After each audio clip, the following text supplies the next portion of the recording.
தேவனுக்குள் எனது பிரியமானவர்களே, இந்த புதிய மாதத்தில் உங்களை எல்லாம் சந்திக்கிறதில் மிகுந்த மகிழ்ச்சி அடைகிறேன். இந்த 8வது மாதத்தின் தொடக்கத்தில் உங்களை எல்லாம் சந்திக்கிறதுல மிகுந்த மகிழ்ச்சி. கர்த்தர் சொல்லுகிறார், இந்த நாளிலும் 7 மாதங்கள் உங்களை நான் காத்துக்கொண்டேன், இனிமேலும் உன்னை நான் காத்துக்கொள்வேன் என்று சொல்லி. அல்லேலூயா. இந்த 8வது மாதத்துல கர்த்தர் நமக்கு கொடுக்கிற வாக்குத்தத்தம் ஏசாயா தீர்க்கதரிசன புஸ்தகத்துல 54ஆம் அதிகாரத்தில் 8ஆம் வசனம், நித்திய கிருபையுடன் உன்னை நான் இறங்குவேன் என்று சொல்லி. அல்லேலூயா. அது என்னங்க நித்திய கிருபை?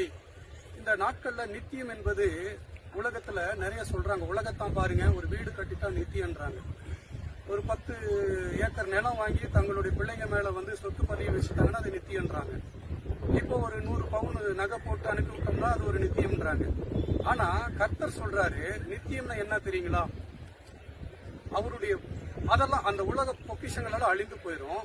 ஆனா கர்த்தர் நம்ம மேல வைக்கிற அந்த கிருபை, அந்த தயவு, அந்த இரக்கம், அது ஒரு நித்தியம். அவருடைய இரக்கங்களுக்கு முடிவே இல்லாததுதான் நித்தியம். Everlasting love and everlasting for ever அப்படின்ட்டு நான் சொல்லப்படுகிறது இங்கிலீஷ்ல. சோ அந்த மாதிரியான நித்திய கிருபை நம்ம மேல இருக்கிறபடினால நாம் நிர்மூலமாகவில்லை. கர்த்தர் நம்மளை அரவணைக்கிறார், தேற்றுகிறார். இப்ப பாருங்களேன், பின்னாடி இருக்கிற அந்த மலைகள் எல்லாம் ஒரு காலம் அது இல்லாம போயிருன்றாரு. இப்ப நான் இன்னும் பேசிட்டு இருக்கிற இந்த குன்றானது ஒரு காலம் அது இல்லாம போய்விடுன்றாரு.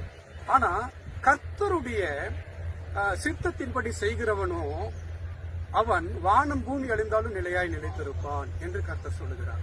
இந்த நாளிலும் இந்த நித்திய கிருபையோட கர்த்தர் உங்களை இறங்குகிறார்.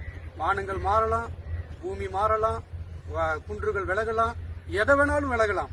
ஆனா கர்த்தருடைய கிருபை விலகாது. அவர் ஒரு செகண்ட் தான் நம்மளை கைவிட்டார்.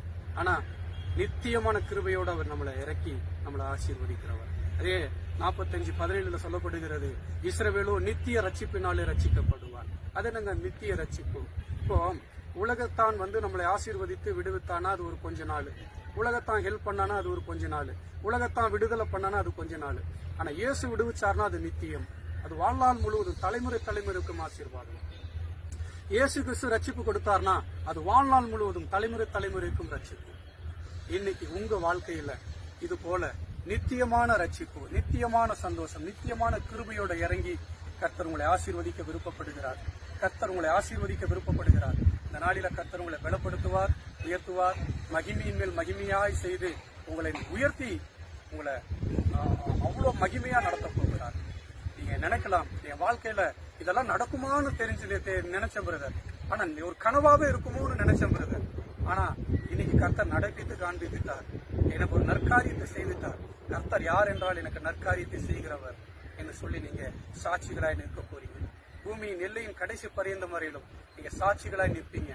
கர்த்தர் உங்களை பார்த்து சொல்லுகிறார், அந்த மாதிரி நித்தியமான கிருபை தாவீதுக்கு கொடுத்தார்.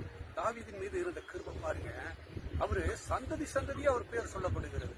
அதுதான் நித்தியமான கிருபை. அவர் பாருங்க, தேவனுக்கு அந்த ஒரு சின்ன காரியத்தை தவிர மற்ற எல்லாவற்றிலும் உத்தமமான இருந்தான்.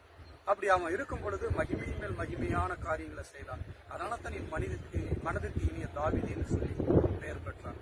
இன்னைக்கு நீங்க கர்த்தருக்கு பிரியமான காரியத்தை செய்யுங்க, கர்த்தரோட நாமத்தை மகிமைப்படுத்துங்க. அவர் நித்தியமான கிருபையோட உங்களை இறங்குவார். உங்க பிள்ளைகள் மீது, உங்க மீது, கணவன் மனைவி மீது, உங்களுடைய எல்லா சொந்த பந்தங்கள் மீது, ஊழியர் குழு மீது கர்த்தர் இறங்கி மகிமையானதை செய்வார். இந்த நாளில நீங்க கர்த்தரோட இருங்க, கர்த்தர் உங்களை மகிமையின் மேல் மகிமையடைய செய்வார். என் கூட சேர்ந்து ஜெபிக்கிறீங்களா?